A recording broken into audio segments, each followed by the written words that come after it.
Xong ca nhà đi tám xong lại chắc là màu con nhà bên này số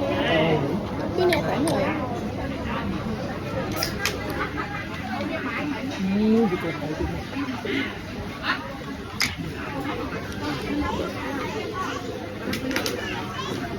mọi người xong tinh giống giống nếu mà nhâm xong có còn anh càng có cơ hội hợp tác nhau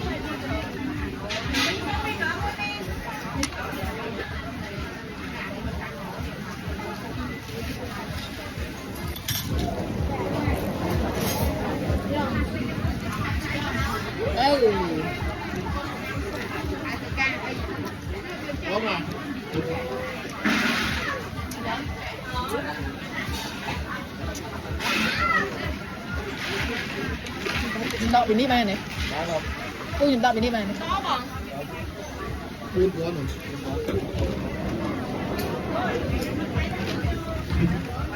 kết bạn thu lại bằng một đấy nhé cái trong chung sting hoạt động sting mà con nhằm bay này lại nhằm bay này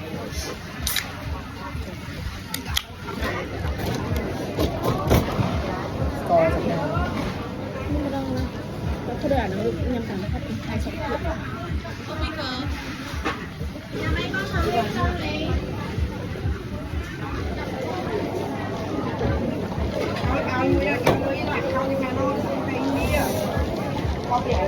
có vẻ nó mình thời gian phải cho nó phải gặp nói vậy đúng không không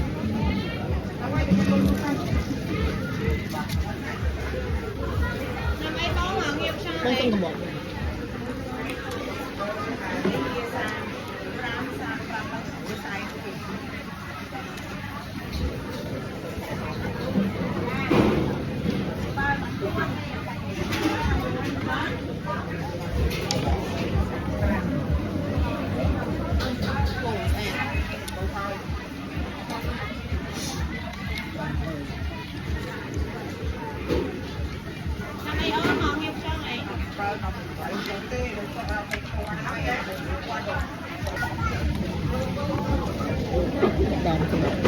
đam cái bộ chợ chiên sạch